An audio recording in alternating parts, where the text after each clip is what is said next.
At the end of last year, I decided to quit my job working as a physio in a clinic. Firstly, I'm going to explain how this will directly benefit you. So the decision came from a place of really wanting to pursue a career more so in education. I have a podcast, I have social media, and ultimately my goal one day is to become an educator, whether that's working in a university setting or creating a course. Ultimately, I want to pursue education. So I wanted to make a lot of time available in my day to doing just that. So that's how it's going to benefit you. If you follow me for the educational stuff that I create, there will be a lot more of that on the way. And that will come in many different forms. If you just follow me on social media, then you will get education here. I'm going to start creating more on YouTube. I'm going to start creating more on my podcast. So if you're more into these longer form education materials that I have made in the past, then you'll want to be following me there. The second reason why I want to share this with you is just for any physio or really anyone out there who's thinking about quitting their job or taking a risk, taking a leap. I just wanted to sort of share my story and my thoughts. And I'm not saying I'm the perfect example because I just started and who knows if this is actually going to work out, but maybe just listening to me will help give you the courage to take that next step. I was really scared at first, and I really didn't think that I was making the right decision by quitting my job. I worked in a clinic that was excellent. It was such a great physical space. There were good clinicians working around me. The patient population that I was working with was awesome. Like for me personally, I was seeing so many traumatic sports injuries like ACLs and Achilles ruptures, but I was also getting a nice mix of, the everyday person as well. So I was getting, the chronic low back pain, the sciatica, the vague neck pains and all those sorts of things. So I was getting a very good mix of patients that was allowing me to become a well-rounded clinician. And it felt like I was giving up quite a bit. Now, after a lot of consideration, I realized that there's always going to be clinics out there, but I may not always have the ambition, the drive, the time, and the energy to pursue my own endeavors and my own aspirations. And I really want to create something that's my own.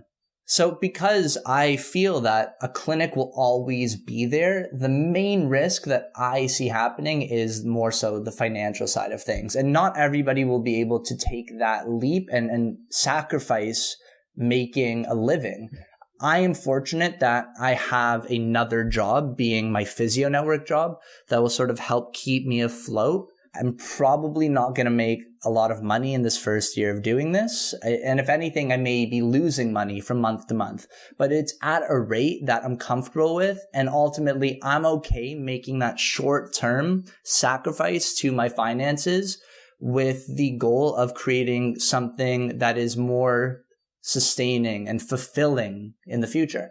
There were so many ideas and reasons just going around in my mind before I quit my job that were preventing me from doing so. And they all felt so rational and so legit when they were going on in my brain. But the more I verbalized them and the more I just sort of sat with them, the less rational or the less well-grounded those ideas seemed. I think there's always going to be these mental barriers that we have, and there may be family members or friends that are telling you not to do something, but I think you have to trust yourself more than anyone. So if there's something that you want to pursue, I say go for it, and I'm leading by example here. And again, I'm not saying that this is 100% going to work out, but at the end of the day, the clinic's always there, right? And in the meantime, worst case scenario, I learn a lot by reading all this research. You learn a lot by hearing me talk about it. And then I go back to a clinic as a smarter, more educated clinician. So essentially, my professional life is three-pronged. As I mentioned, I'm still working for Physio Network. I am their social media manager, and I'm also helping to create a new service for them that we're going to be launching at the end of January. And I can't announce what that is just yet. So that's helping me stay afloat. And it's also just a way where I work hand in hand with amazing clinicians around the world. So that's a pretty cool gig. The second thing that I have also already mentioned is more so these educational platforms. So my day is basically going to be reading research or interviewing clinicians, filming it, and then chopping that up, putting it on YouTube, putting it on my podcast platforms, putting it on social media for you all to see. And my medium to long-term goal is to take all of this knowledge that I currently have and will continue to obtain to make a course for physiotherapists. And I'm not sure exactly what that will look like yet, but there will be a time when hopefully I'm selling an online course and also teaching that course in person as well. Thirdly is I love being a physio and I'm not giving that up. I'm still going to be a practicing clinician. It's just now going to be under my own terms, which I'm very excited about. So I'm going to be renting out space at a local gym that's very, very close to me. And I will obviously have access to their gym space. I'll have my own tools, like a little tin deck that I'll be using, and I'll have a treatment table as well. And that pay structure, it's way more lucrative for me. So I'm not going to get too much into like the exact numbers, but essentially I need to see about half or a little bit less than half of the same amount of patients in order to make the same amount of money.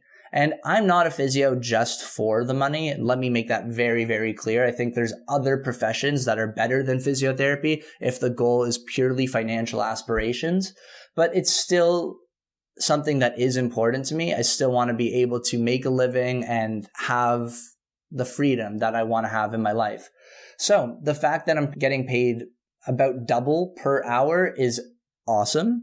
However, I am not going to be seeing the same amount of patients, at least not right off of the bat. And again, I'm okay with that. I'm okay with that financial risk in the short term. So I'm going to be renting out space in that gym, and I'm also going to be seeing patients online through telehealth. And there's even less costs associated with that other than my internet bill, just because I'm not renting out any space except, I guess, my home here. So that's it. That's what 2025 is going to look like. I'm going to be continuing to work for Physio Network. I'm going to be a practicing physiotherapist just on my own terms. And most importantly, I'm going to be creating lots and lots of educational content for all of you guys. So if you've stuck around for this long, hearing me just babbling about my own life, thanks for listening. I'm mostly sharing this just to sort of, again, inform you guys how this will affect you and also hopefully to give you some inspiration to pursue your own endeavors.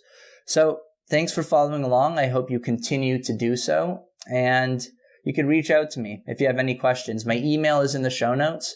And if you have any questions about starting your own practice or starting a social media channel, starting a podcast, I'm here to answer those. I'd be happy to talk with you guys. So hit me up.